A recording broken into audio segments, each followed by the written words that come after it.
profiter pour se rapprocher du banc parisien. On découvre un Filipe Moreira très actif dans sa surface technique. Et qui va voir ce rush de Moussa Diarra arriver à l'entrée de la surface de réparation. Et la passe vers Gomis, pas très bien assuré. La seconde chance avec la frappe enroulée. Cadré, capté de Louzif.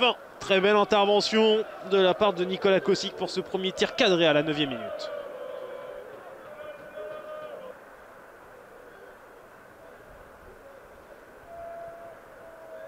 Un corner il y a quelques instants en faveur du Paris 13, corner désormais pour Le Mans. 13e minute, combinaison pour le centre de Vargas Rios. La tête cadrée sans danger de Lamine Koné.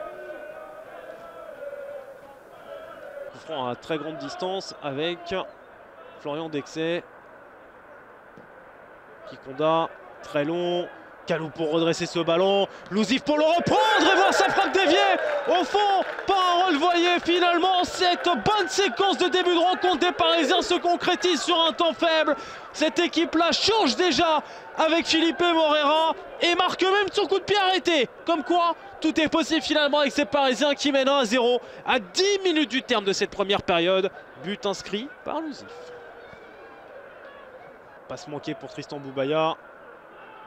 Et dernière possibilité, pourquoi pas, pour frapper de loin. Rossignol, c'est finalement un ballon piqué directement sur Germain Sanou. Et on va s'arrêter là pour cette première période que les Manceaux ont vu passer à vitesse grand V. Tant ils n'auront pas été suffisamment appliqués sur les premières relances. Tant ils ont été battus à l'impact dans les duels par des Parisiens davantage impliqués, impactants et décisifs, tranchants dans la surface de réparation, à l'image de Louzif à la 35e minute pour l'unique but dans cette première période.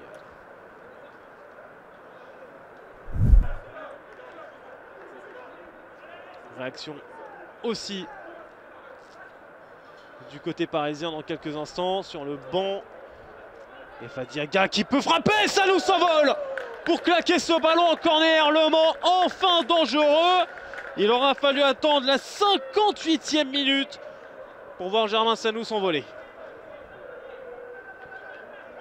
Daillet va glisser axe droit et Hachi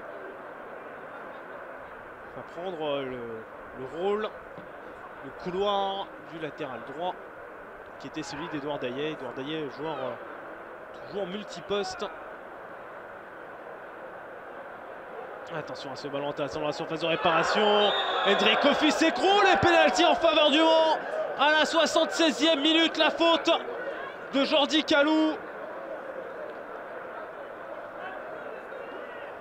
Les Parisiens retombent dans leur vieux travers. Les Parisiens n'ont réussi à tenir qu'une seule fois leur avantage cette saison à domicile. C'était lors du succès 4-0 face à Bastia Borgo. Autrement, face au Stade Briochin, égalisation dans le dernier quart d'heure. Face à Concarneau, égalisation dans le dernier quart d'heure. Ce soir, face au Mans, dans le dernier quart d'heure, penalty concédé, possibilité d'égaliser pour les Manceaux. Les mauvaises histoires ont une fâcheuse tendance à se répéter. Est-ce que ce sera le cas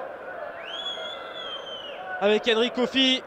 Contre-pied parfait, Le Mans revient dans la partie avec la petite pépite prêtée par le Stade de Reims.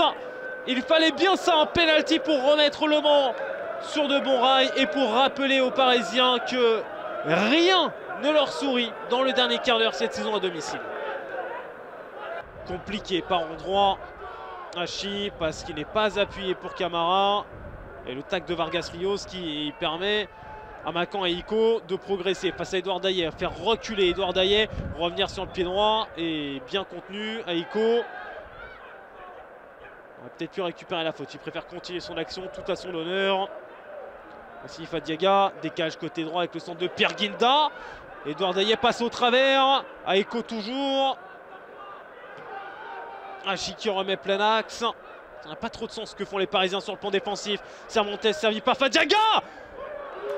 Ça nous en deux temps, sans l'arrêt de 10 à jouer.